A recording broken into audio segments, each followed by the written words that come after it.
L'enseignant aujourd'hui, on peut dire qu'il n'est plus l'unique sachant. L'enseignant aujourd'hui n'est pas l'unique détenteur du savoir. On a aujourd'hui des enfants qui peuvent potentiellement avoir autant de savoir que nous-mêmes. On est des professeurs qui peuvent parfois avoir une connaissance obsolète. Donc forcément, notre posture doit être différente. D'un point de vue pratique pour l'enseignant, enseigner avec l'IA, ça peut ressembler à quoi exactement? C'est prendre conscience d'abord que nos étudiants sont capables d'acquérir les compétences ou en tout cas les savoirs qu'on veut leur donner sans nous. Bonjour à tous, encore une fois, un immense plaisir de vous retrouver dans le cadre de ce podcast réalisé en partenariat avec le AI Hub Sénégal. Notre invitée aujourd'hui est une grande dame du secteur, Sandrine Lemar. Bonjour. Bonjour Ousmane. Merci infiniment de nous faire l'honneur d'accepter d'échanger avec nous autour de l'intelligence artificielle. Vous êtes la co-auteure tout dernièrement d'un guide qui s'appelle Raconte ton IA, autrement dit ton intelligence artificielle. On y reviendra. Précédemment, on vous a reçu lorsque vous nous parliez de la réinitialisation. J'y arrive, vous êtes enseignant au groupe ISM, dont vous êtes la responsable de la Soft Skills Academy, donc la directrice, pour vous faire plus simple. Aujourd'hui, on parlera de l'IA, de la place de l'IA dans le monde de l'éducation, de l'enseignement, entre autres. Mais une toute première question introductive, Sandrine Lemar, l'intelligence artificielle dans le monde de l'éducation. D'abord, d'un point de vue panoramique, ça change quoi?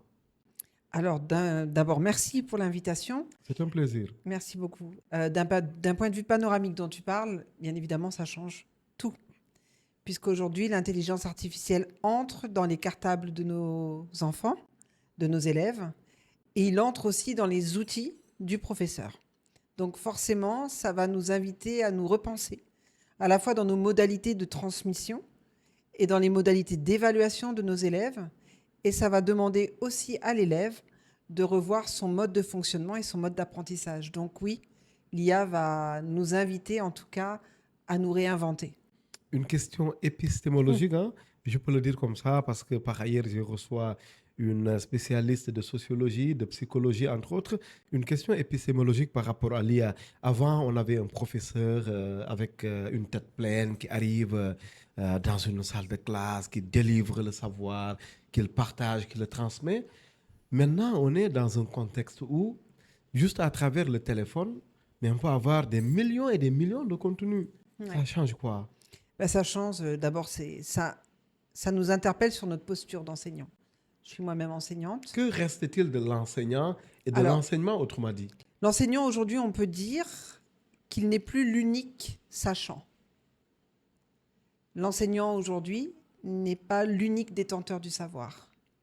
On a aujourd'hui des enfants qui peuvent potentiellement avoir autant de savoir que nous-mêmes. Pourquoi?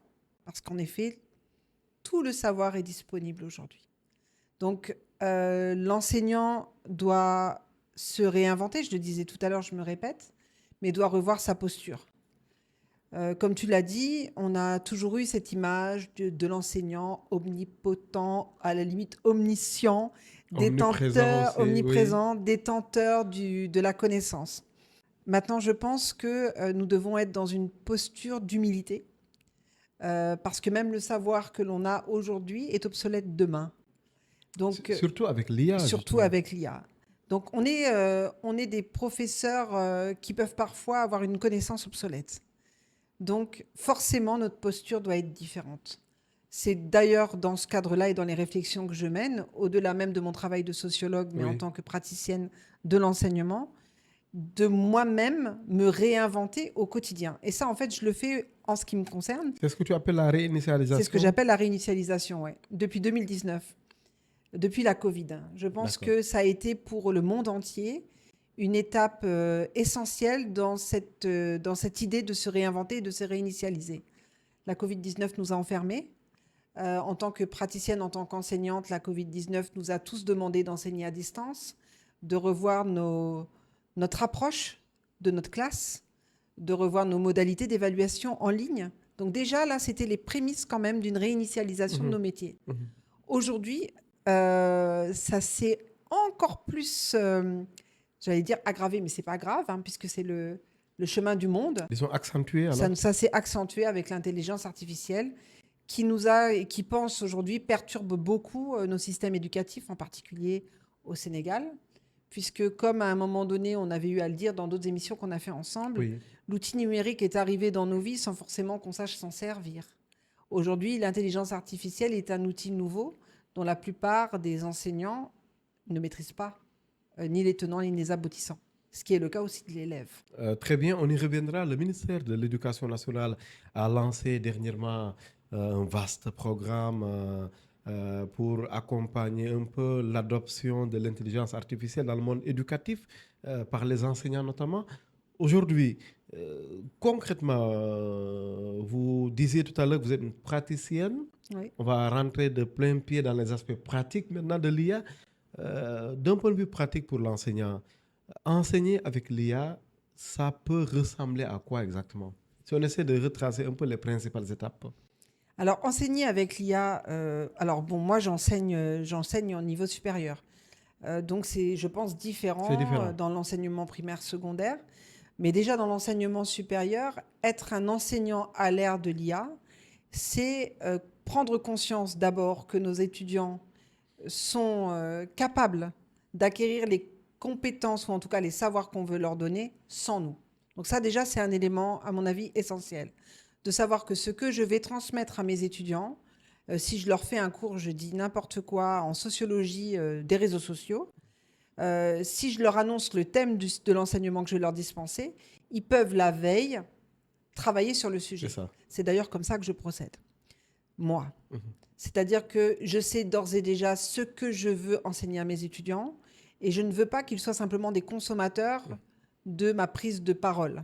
Parce qu'en fait, ils ne vont pas m'écouter. Ça aussi, c'est une donnée importante à prendre en D'accord. considération. C'est une nouveauté? Un jeune, oui, un jeune ne se concentre pas plus de 3 minutes aujourd'hui. Ça fait partie des répercussions de tous ces réseaux sociaux qu'il consomme, et en Des particulier de TikTok et des écrans. Donc, étant donné qu'un étudiant, et encore une fois, je globalise, hein, c'est pas chaque étudiant, mais on peut considérer qu'un jeune aujourd'hui ne peut pas se concentrer au-delà de 5 minutes. Donc, ça veut dire que le prof doit être perpétuellement dans l'animation du cours. Si le prof aujourd'hui reste dans la posture du sachant, avec son cours déjà formalisé, structuré, et que lui-même n'est pas acteur de son cours, l'étudiant ne va pas écouter. Donc, pour moi, aujourd'hui, l'IA est un autre service pour créer chez l'étudiant une appétence à nos matières et l'inviter à co-construire les cours avec nous. C'est là où ça demande beaucoup d'humilité de la part de l'enseignant et de maîtrise aussi de l'outil.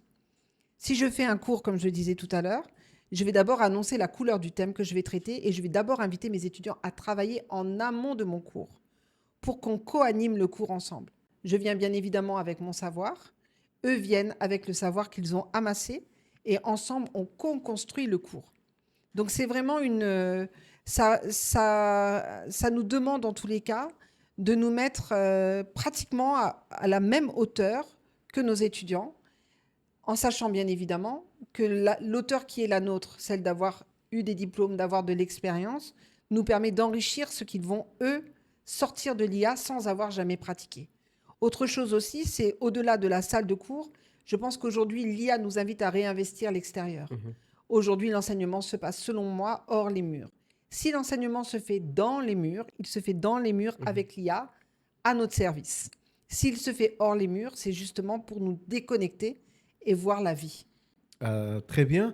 Je t'ai posé tout à l'heure la question autour de ce que devient l'enseignement et de ce que devient l'enseignant à l'heure de l'IA. Je prends un exemple rapide, hein, avec un exemple simple, pour ne pas dire gratuit, ChatGPT. Oui.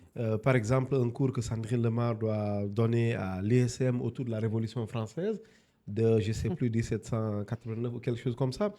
Mais il suffit de taper ces termes-là Oui. sur l'appli pour avoir tout le cours. À partir de ce moment, j'ose pas poser la question comme telle, mais tu peux la recevoir ainsi. Que devient l'enseignant?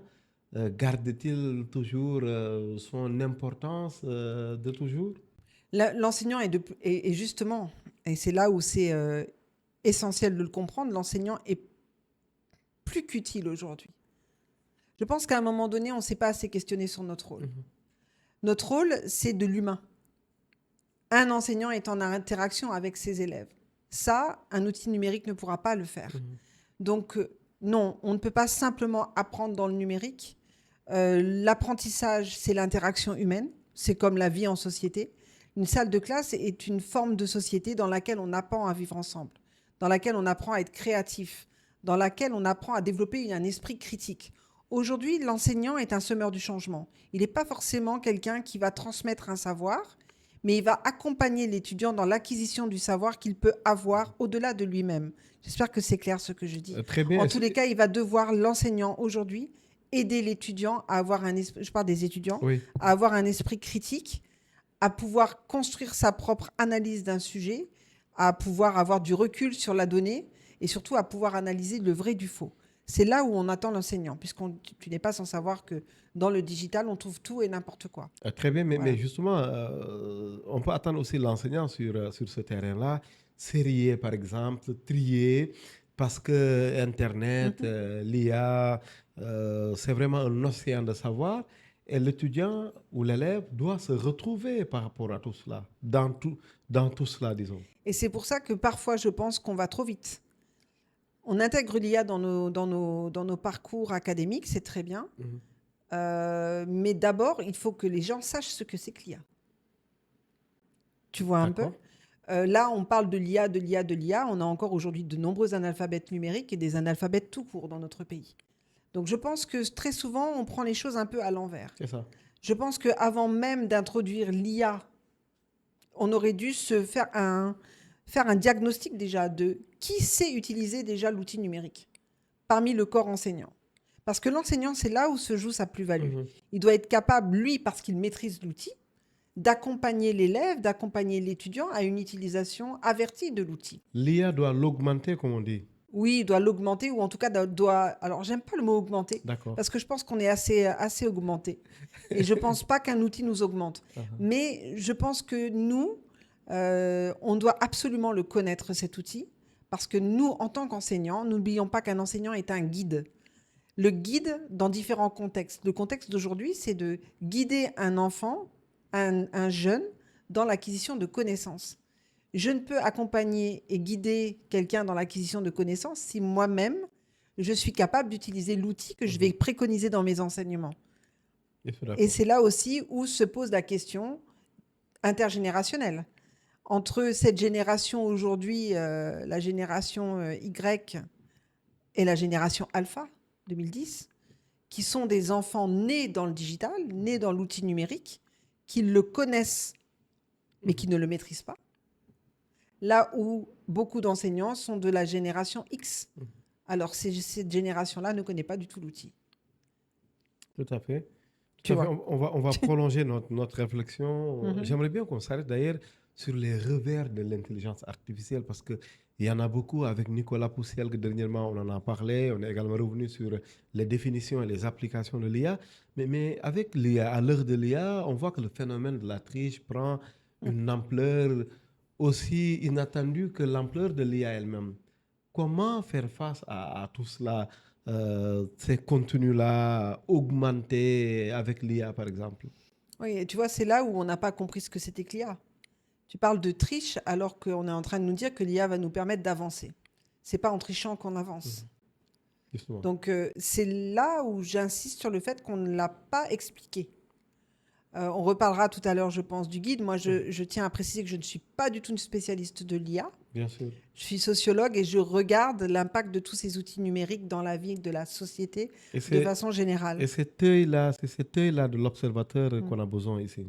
Ben voilà, donc moi, l'IA, en effet, avant même que je mette en place le projet de guide, j'ai mené une enquête auprès de jeunes dans différents endroits pour leur demander d'abord, c'est quoi l'IA pour toi? C'est quoi l'IA? De façon un peu non formelle, hein, dans des discussions. La plupart des gens m'ont répondu, l'IA, c'est ChatGPT. Voilà. Pour beaucoup de jeunes, l'IA, c'est ChatGPT. Et quand tu demandes aux jeunes, mais tu l'utilises? Oui, je l'utilise. Et tu l'utilises pourquoi? Et en effet, ce qui revient, c'est ce que tu dis. Je l'utilise et le premier mot, c'est pour tricher, ou en tout cas, pour qu'il fasse ce que j'ai pas envie de faire, à savoir mes cours et mes devoirs. À moi après de l'interpeller en lui disant, est-ce que tu sais que c'est aussi un outil qui te permet de créer? Que c'est un outil aussi qui va peut-être t'amener dans des écueils de non-vérité? Est-ce que tu sais que c'est un outil qui ne sait pas tout, puisque c'est un homme qui l'a mis en place, et que peut-être que ce qu'il va te donner en retour de ta question est complètement biaisé. Est-ce que tu contrôles ses propos? Est-ce que tu contrôles les propositions qu'il te fait ou pas? Ah ben non, parce que je pensais qu'il disait la vérité. C'est un robot qui dit la vérité? C'est un robot honnête? Pas toujours. Non, bien entendu. Et rarement d'ailleurs.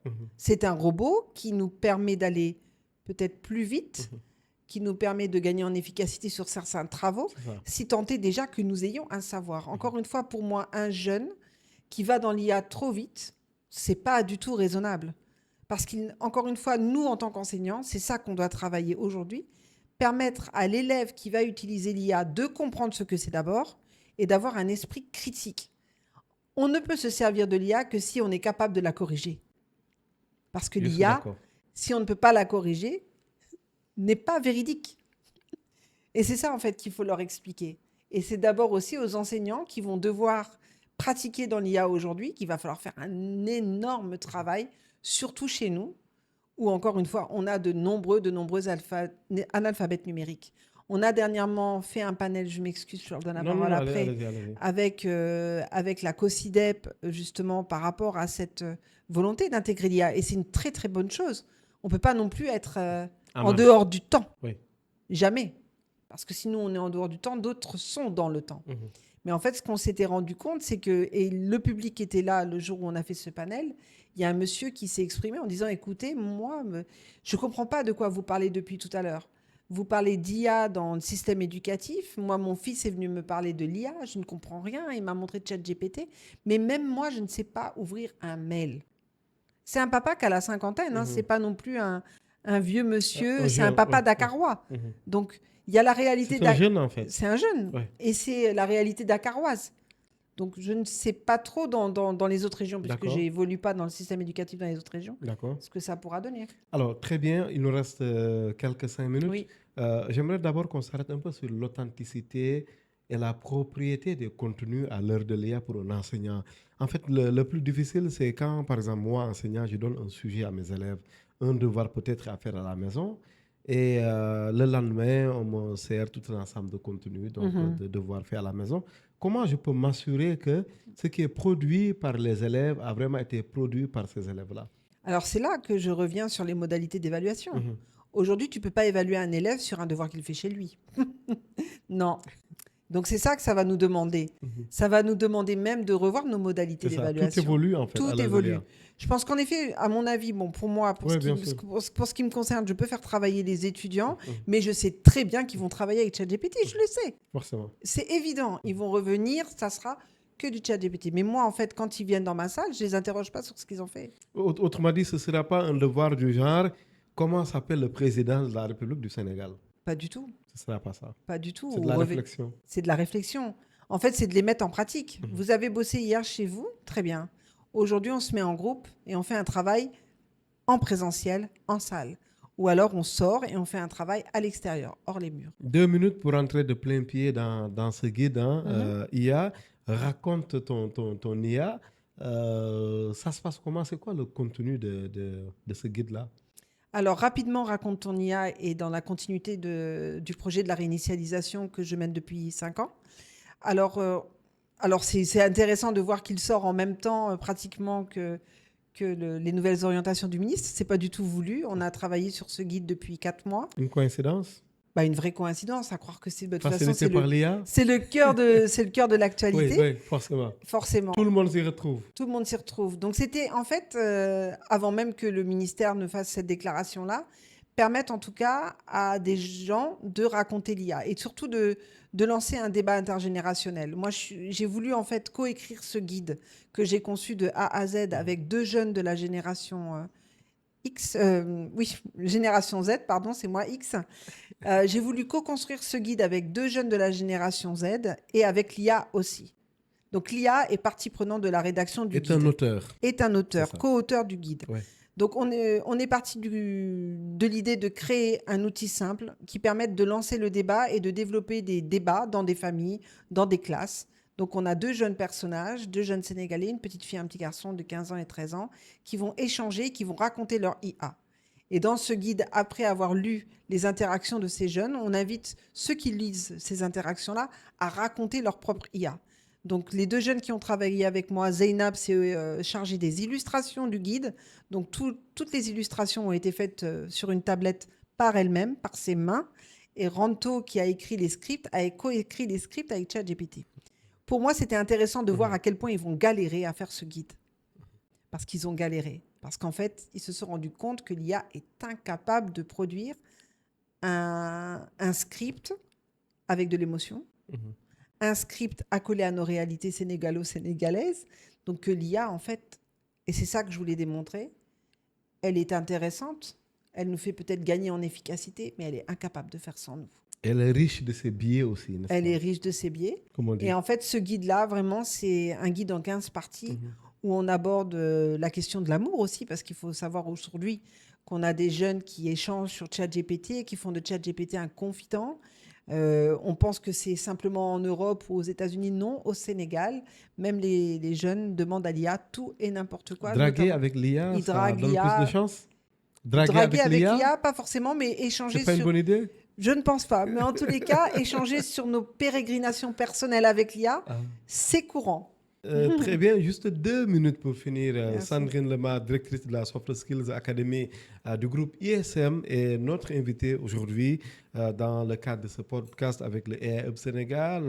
Je le rappelle rapidement, tu es également co-auteur de ce guide Raconte ton IA. Un mot peut-être pour finir sur des perspectives. Aujourd'hui, après que ce livre, en fait ce guide est sur la place publique, après que la réinitialisation est connue, Oui, voire reconnue, merci. c'est quoi les perspectives en 1 minute? Alors, les perspectives, c'est simple, c'est de mener une recherche-action. Donc, on va aller beaucoup plus loin. Donc, on est actuellement sur le terrain. On mène une recherche-action pour ensuite pouvoir rédiger un livre plus complet sur l'utilisation de l'IA par la jeunesse sénégalaise. Et on organise pendant plusieurs mois, pendant 11 mois, on va tenir des webinaires ouverts à tous qui vont nous permettre justement de raconter notre IA. Merci beaucoup. Merci beaucoup, Swan. À très bientôt. À bientôt.